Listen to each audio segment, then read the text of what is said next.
Bienvenidos a Primicias, esto es 15 preguntas en 15 minutos, es parte de nuestra cobertura a las elecciones presidenciales de 2021 y parte de nuestra ronda de entrevistas a los candidatos presidenciales. Hoy en el set nos acompaña Paul Ernesto Carrasco, él es el candidato por el movimiento Juntos Podemos. Señor Carrasco, vamos a comenzar con un bloque de preguntas sobre economía.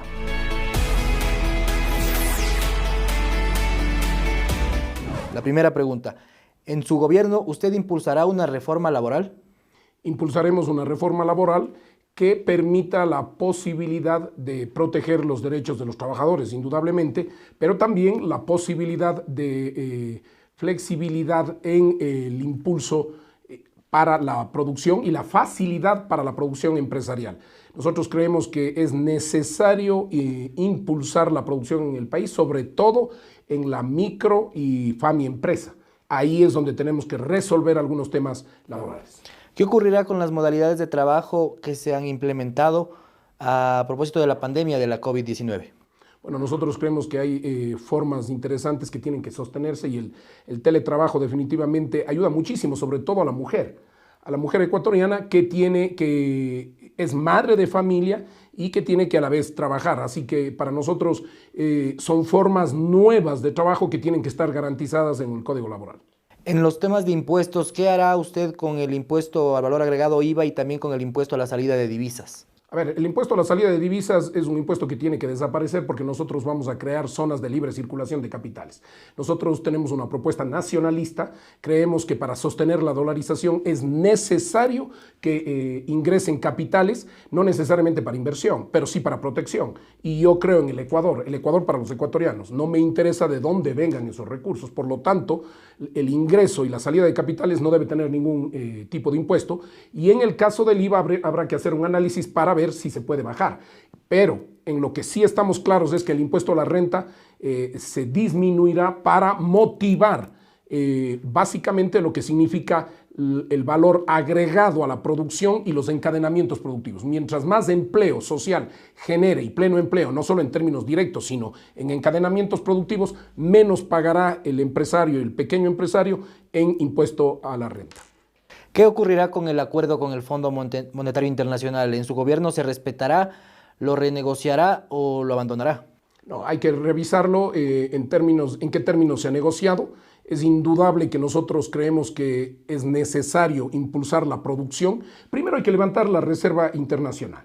Nosotros necesitamos varias medidas urgentes como el tema de la titularización a futuro, de lo que significa las utilidades de las eléctricas y las telefónicas. Hay que ver qué hacemos con el tema de la minería, sobre todo lo que no está concesionado. No vamos a explotar porque somos un partido verde, pero sí podemos monetarizar y ponerlo en la reserva internacional. Una vez que tengamos la reserva fortalecida, tendremos que entrar a renegociar los procesos con el Fondo Monetario Internacional y obviamente con el gobierno chino. Ojo, las deudas se pagan, pero hay que ver las condiciones y sobre todo es necesario estar claro en qué periodo vamos a recuperar la economía para poder pagar esas deudas. En la misma línea, ingeniero, ¿cómo financiará las inversiones que se necesitan para recuperar la producción petrolera y minera en el país? Bueno, lo que hay que hacer, nosotros estamos planteando fundamentalmente la posibilidad de crecimiento de la reserva internacional, el control del rendimiento del capital. No puede ser que haya 23.000 millones de dólares afuera. Es decir, eso es imposible. Y solo la banca se calcula que tiene entre 9.000 y 10.000 millones de dólares afuera.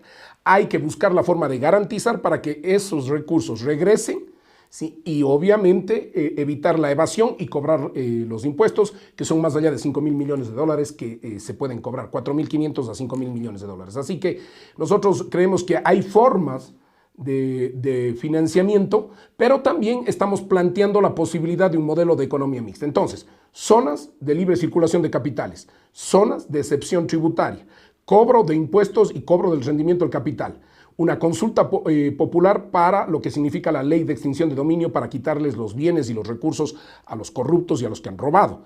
Y definitivamente en ese marco hay que pasar de un PIB nacional a un PIB territorial. ¿Qué quiere decir esto? Que donde se produce, se paga, donde se paga, se invierte en todas las provincias y cantones del país para lograr equidad en la distribución de los recursos que pagamos los ecuatorianos. Así que hay formas nuevas que estamos planteando que nos permitirán efectivamente financiar varios proyectos nacionales y entre esos la visión de constituir empresas de economía mixta, en donde podamos desarrollar inversión del Estado central, pero también inversión privada. ¿Piensa impulsar el dinero electrónico? Nosotros vamos a crear en Guayaquil una zona de economía digital. Si tenemos visto el lugar, el sector, en el marco del plan de ordenamiento productivo y de potencialidades del país, sí, y de las zonas de excepción tributaria, la zona de excepción tributaria bananera, la zona de excepción tributaria de línea blanca y cerámica en el sur, la zona de excepción tributaria láctea, sí, de la naranja, la del turismo, en ese mismo marco vamos a generar una zona de economía digital que permita definitivamente a Guayaquil convertirse en el centro, en el centro de la economía digital, de las transacciones, no importa de qué tipo de moneda, y en ese marco convertirse en el líder de este proceso digital en el Pacífico Sur. Yo creo que a nosotros lo que nos interesa es cómo logramos acrecentar el modelo económico basado en la dolarización, cómo lograr que el país tenga ingresos de divisas permanentes. ¿Cuál es su propuesta de reforma en torno a la seguridad social? A ver, lo que hay que hacer en la seguridad social primero es que la salud tiene que salir del seguro social y pasar a un solo ministerio. Nosotros conformaremos un Ministerio de Desarrollo Humano entre el Ministerio de Salud, la salud del IES y obviamente el Ministerio de Inclusión Social, que también hace salud en términos de lo que significa nutrición, etc. Lo primero es entonces separar y sacar el tema de salud del IES y luego entrar en un proceso en el cual podamos descentralizar el seguro social para que se vuelva autosustentable dependiendo de los territorios y las provincias. El cálculo actuarial tiene que hacerse por provincia y no solo nacional.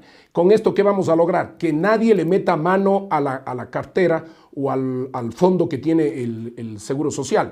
¿Por qué? Porque ese fondo va a funcionar de acuerdo a la capacidad territorial y va a funcionar en cada territorio. Por lo tanto, nadie le va a meter mano y nadie va a utilizar esos recursos. En ese marco, nosotros creemos que la reforma tiene que pasar por varios elementos en el seguro social. Hay que hacer una reforma, pero hay que hacer una reforma radical y que preste un verdadero servicio y que sobre todo tenga los fondos como para poder sostener a los ecuatorianos y ecuatorianas que se jubilan en este caso. Perfecto. Ahora pasamos a un segundo bloque de preguntas con temática política.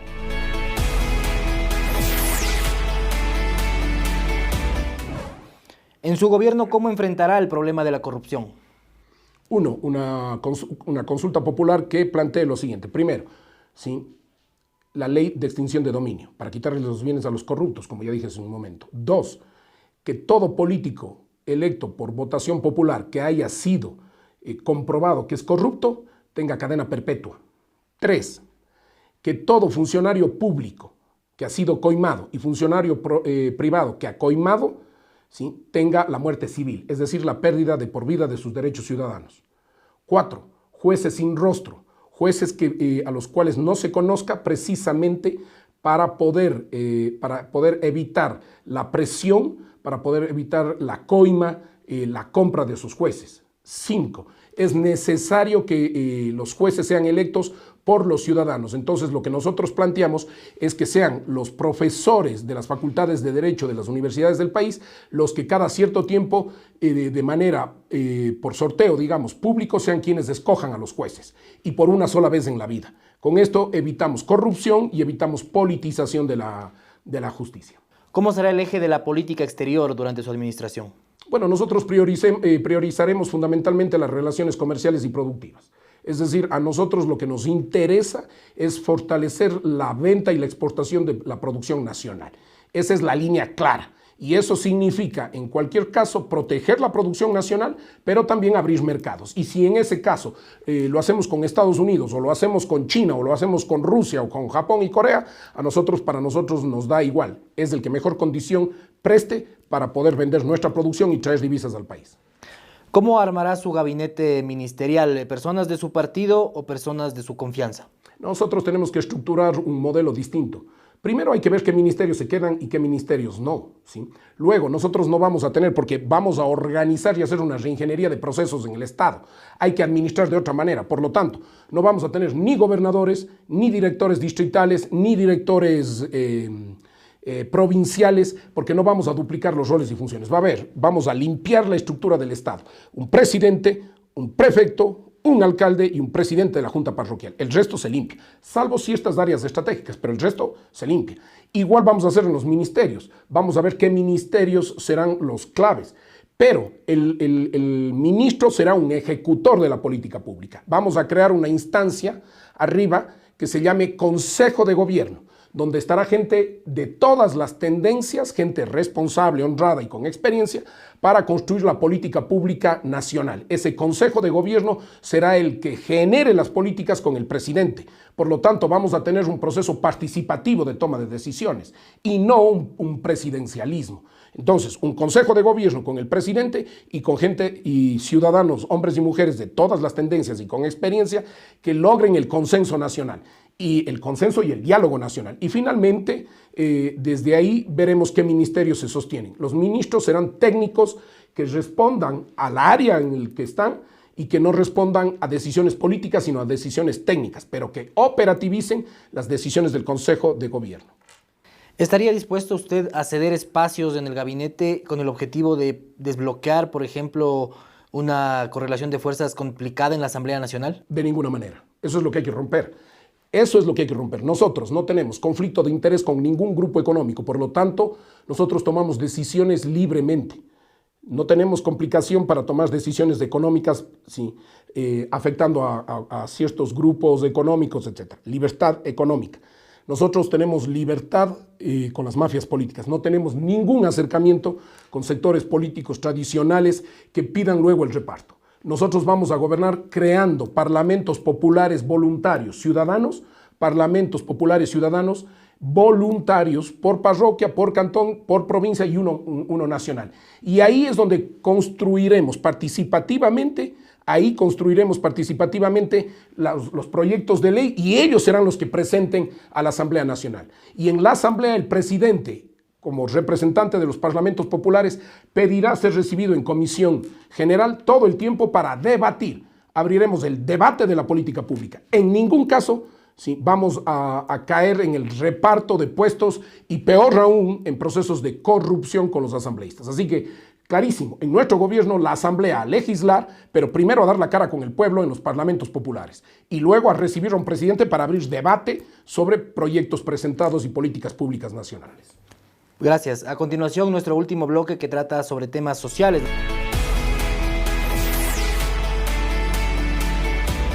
La primera pregunta de esta parte es, ¿cuál es su plan con los hospitales públicos? Bueno, los hospitales públicos tienen un modelo autonómico, ¿sí? Administrativo me refiero. Lo que nosotros planteamos es un modelo de gestión de la salud. ¿Qué vamos a hacer? A unificar en un solo ministerio la salud pública, en el Ministerio de Desarrollo Humano. Vamos a conformar los consejos cantonales de salud. Estos consejos cantonales de salud estarán presididos por el alcalde o la alcaldesa y obviamente por los representantes de todo el sistema de salud, del Ministerio de Salud, pero también el tema de riesgos, el tema de saneamiento ambiental, etc. Y estos consejos de salud administrarán los territorios. Vamos a dividir el territorio por cada 5.000 habitantes en la zona urbana y tendremos una unidad de atención médica cercana. Esto es un modelo de atención primaria y de prevención y promoción. Y entonces ahí los hospitales van a ser desbloqueados porque ya los hospitales no servirán para consulta. La consulta estará en el territorio. Nosotros tenemos un modelo que les invitamos a ver en Facebook que se llama Juntos Hospital en tiempo real. Este es el modelo con el que vamos a trabajar utilizando tecnología. Entonces, en ese marco, el hospital se descongestiona. Ahora, lo que sí está claro es que en cada cantón y por áreas vamos a tener un operador. Ojo, ¿no? Vamos a tener un operador que será privado, en definitiva. ¿Por qué? El operador lo que va a hacer es ganar por ciudadano per cápita, pero ganará mientras menos gente enferma tenga, es decir, le vamos a pagar por gente sana. Ese es el gran reto del cambio del esquema de la salud del país. Y ahí estarán los hospitales, obviamente, para garantizar incluso el sueldo a los trabajadores. Por lo tanto, esos operadores, esos sí serán zonales. Ahora, solo con esto debo terminar. Es indudable que la auditoría del Ministerio de Salud y del DIES tiene que salir, y eso también será privado y no se conocerá quién, porque el gran problema que tenemos es que el proceso de auditoría, de remedios, en general económico, está al mismo al interior tanto del seguro como del Ministerio de Salud, y eso no puede pasar. Tiene que haber un sistema de auditoría externo, ¿sí?, y libre, que puede ser eficaz. No podemos tener jueces que sean juez y parte. Eso no puede pasar. Perfecto. ¿Cuál va a ser su plan para ampliar la cobertura del Internet en el país? Bueno, este rato hay un 30% que falta. Primero hay que buscar la manera de lograr gratuidad en el Internet para todos los 4,5 millones de estudiantes. Vamos a diseñar una propuesta. Por estudiante, un celular. En la primaria, en la educación básica, todos los estudiantes se hacen expertos en el manejo de teléfono. ¿Sí? Obviamente con las restricciones del caso, pero del manejo del teléfono y aplicaciones. En el bachillerato, los estudiantes tienen que hacerse expertos en el diseño de plataformas para producción de productos o de negocios de su territorio.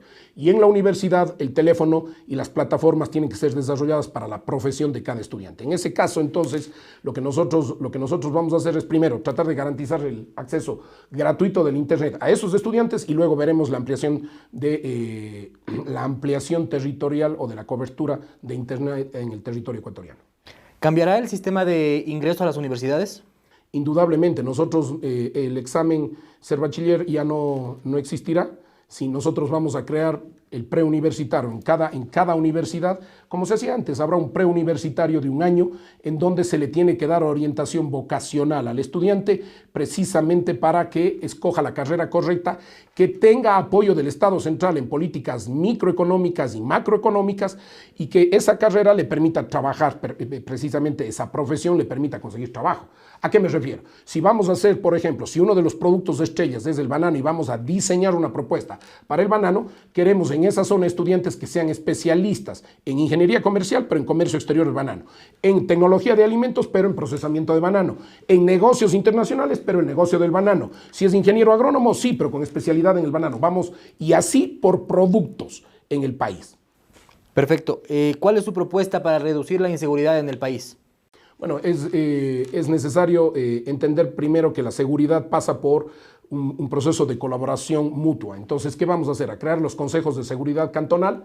Los consejos de seguridad cantonal ya existen en algunos casos, en otros casos no. Vamos a crear los consejos de seguridad cantonal, vamos a diseñar una propuesta para que la seguridad privada pase a ser parte del sistema de seguridad, vamos a impulsar la policía municipal también. Hay municipios que ya tienen policía, pero la policía tiene que servir también para la seguridad, y obviamente la policía municipal me refiero. Y entonces lo que vamos a hacer es que vamos a respetar los circuitos. La policía nos va a dar los circuitos de seguridad que ya tienen diseñados. ¿Y qué es lo que tenemos que hacer? Que la seguridad privada y la seguridad municipal se integren a esos circuitos, ¿sí? Y indudablemente en esos circuitos, donde hay mayor peligro, se integren y trabajen en conjunto. Por ejemplo, para poner un ejemplo, si tenemos varios bancos en una calle o varios sectores comerciales que contratan seguridad privada, pues nosotros creemos que la seguridad privada tiene la posibilidad de dar seguridad en toda la calle y no solo ese local. Así deberíamos permitir, pero en coordinación con la policía y la policía municipal. Pero además los UPCs servirán y serán administrados, servirán para seguridad barrial y serán administrados por los barrios, por la organización barrial. Y lo que planteamos entonces es un programa que se llame Yo te cuido. Significa, yo te cuido, tú me cuidas. ¿Qué significa esto? Que vamos a rotar el sistema y vamos a hacer participativo el sistema. Una semana cuida un grupo del barrio, la siguiente semana cuida otro grupo el barrio. La idea es que la ciudadanía empiece a entrar también en este proceso. Y finalmente, tecnología. Necesitamos darle un celular a cada policía y generar aplicaciones de seguridad inmediata con el objetivo de que si un ciudadano tiene algún problema, aplasta un botón en su celular y eso inmediatamente se comunica al 911, pero también le da la alerta al policía más cercano. Perfecto. ¿Cuál es su posición sobre la legalización del aborto en casos de violación? Es indudable que nosotros creemos que es necesario que se legalice el aborto en términos, en el caso de violación. Para terminar, ¿cuál es su plan para enfrentar la violencia contra las mujeres? Nosotros lo que pensamos es 2 líneas, ¿no? La primera es que hay que empoderar económicamente a las mujeres, ¿sí? y darles los espacios. Entonces planteamos lo siguiente, una ley que plantee tanto en el sector público como en el sector privado, que en los mandos medios y en los altos mandos se contemple el 50% de hombres y el 50% de mujeres. Es decir, una ley que promueva la acción positiva para lo que significa altos mandos de gestión. Pero también en esta ley lo que planteamos es que se empiece a dar prioridad a las madres jefas de hogar, ¿sí? A las mujeres jefas de hogar, que se les permita dar prioridad en el acceso a los trabajos precisamente para lograr un equilibrio. Y por otro lado, vamos a diseñar un programa nacional, tanto en las escuelas, colegios, universidades y en general en procesos de comunicación para crear una nueva masculinidad. ¿Qué significa esto? Lograr cambiar la mentalidad de los hombres y empezar a trabajar un hombre distinto, que pueda asumir cualquier rol que le corresponda y no solo el rol de proveedor o el rol, discúlpenme la palabra, de macho. Necesitamos un hombre tierno, un hombre que no tenga complicaciones mentales en quedarse en la casa, en asumir la educación de sus hijos, en asumir otro tipo de roles y responsabilidades. Un hombre distinto en el país. Perfecto, muchas gracias, señor Carrasco, por su tiempo y por responder nuestras preguntas. Un mensaje final para la audiencia de Primicias. Nosotros en este tiempo no pedimos el voto, pedimos que la gente escoja bien, reflexione. No se pregunten ahora qué hace el Ecuador por ustedes. Esta es una frase global, pero yo le aplico al Ecuador. No se pregunten qué hacen ustedes por el Ecuador, qué hace el Ecuador por ustedes. Pregúntense qué van a hacer ahora, el 7 de febrero, ustedes por el Ecuador. Y eso significa escoger bien. Necesitamos estadistas. Gente con experiencia, pero también con energía, que pueda dedicarse 24 horas diarias a trabajar por ustedes. Amigos, amigas de Primicias, muchas gracias por habernos acompañado en este espacio. Les invitamos a seguir nuestra página web y nuestras redes sociales para enterarse de este y todos los detalles de las elecciones de 2021.